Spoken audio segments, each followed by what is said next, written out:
পাইপলাইনের মধ্যে একযোগে বিক্রি করতে চায়, যে রেলকে আমাদের দেশের সরকার প্রতিদিন কর্মী নিয়োগ না করে কর্মী সংকোচন করছে, তাহলে সেই রেলকে বাঁচানোর জন্য একদল লড়াই করছে, রাস্তায় নামছে, রেল লাইনে অবরোধ করছে।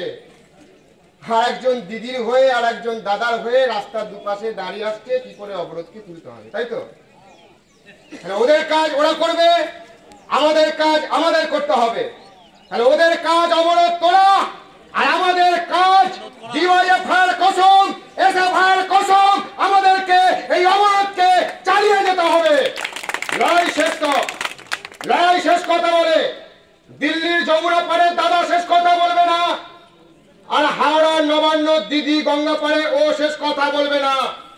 যাদের প্রতিদিনে রুটি রুটি লড়াই প্রতিদিন তীব্রতর হচ্ছে, যাদের পেটে ভাত নেই, যাদের হাতে কাজ নেই, যে মানুষ প্রতিদিন কাটোয়া থেকে বর্ধমান আসছে, যে ছাত্র প্রতিদিন বরগুনা থেকে বর্ধমান যাচ্ছে, যে বেকার যুবক অসংগঠিত শ্রমিক প্রতিদিন ভোরবেলায় দুটো কোদাল বেলচা কড়াই নিয়ে ভাতার থেকে বর্ধমানে পরিযায়ী শ্রমিকের কাজ করতে যাইছে, আমাদের লড়াই তাদের স্বার্থে, আমাদের লড়াই তাদের জন্য। আর আমাদের দেশে দুটো সরকার হচ্ছে এরকম, বাংলায় কথা আছে ভাত দেবার ভাতার নয় কিল মারবার গোসাই। যে ভাতার ভাত দিতে পারে না সে ভাতার কিল মারে। না দিদি সরকার ভাত দিচ্ছে, না মোদী সরকার ভাত দিচ্ছে। আমরা বলেছিলাম রেলের সংখ্যা বাড়াতে হবে, ওরা রেলকে বেচছে। আমরা বলছি রেলকে সঠিক সময়ে চালাতে হবে, ওরা রেলকে সঠিক সময়ে চালাতে পারছে না। কেন পারছে না জানেন?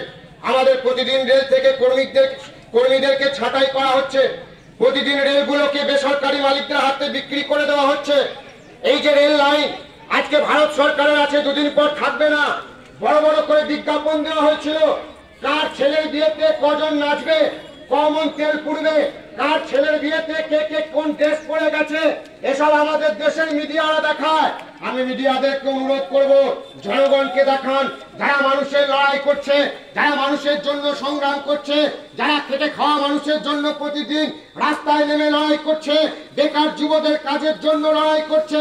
এই রেলটা যদি বাঁচে তাহলে আমাদের দেশের মানুষের জীবন যন্ত্রণা লাঘব হবে। এই রেলটা যদি প্রতিদিন নিয়োগ হয় তাহলে আমাদের দেশের বেকার যুবকেরা তারা কাজ পাবে। এই রেলের সংখ্যা যদি বাড়ে তাহলে রেলেতে কর্মী নিয়োগও বাড়বে। কিন্তু আজকে এই পরিস্থিতির মধ্যে দাঁড়িয়ে আছে গোটা দেশ। কারা চালাচ্ছে আমাদের দেশের সরকার? মোদীকে আমরা সামনে দেখতে পাচ্ছি। কারা চালাচ্ছে রাজ্যের সরকার? মমতাকে আমরা সামনে দেখতে পাচ্ছি। আসলে মোদী মমতা তো খেলার পুতুল, এদেরকে নাচাচ্ছে আদানিরা, এদেরকে নাচাচ্ছে আম্বানিরা। আমাদের দেশের কর্পোরেটরা, শুধু দেশি কর্পোরেট নয়, দেশি বিদেশি কর্পোরেট সংস্থা আজকে একযোগে হয়েছে গোটা পৃথিবীতে।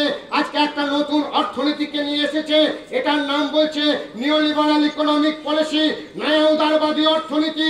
আর এই নয়া উদারবাদী অর্থনীতির নাম করে আজকে প্রতিদিন লুট করা হচ্ছে দেশের সম্পদকে।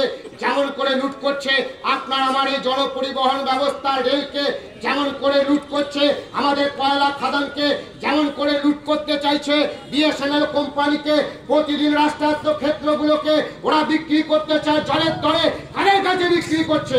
বিক্রি করছে আদানির কাছে, বিক্রি করছে আম্বানির কাছে। তাই তো আদানিদের বিরুদ্ধে, আম্বানিদের বিরুদ্ধে, আর আদানির চাকর, আম্বানির চাকর মমতা মোদীর বিরুদ্ধে আমাদের জনগণকে ঐক্যবদ্ধ করতে হবে, বেকার যুবদেরকে ঐক্যবদ্ধ করতে হবে।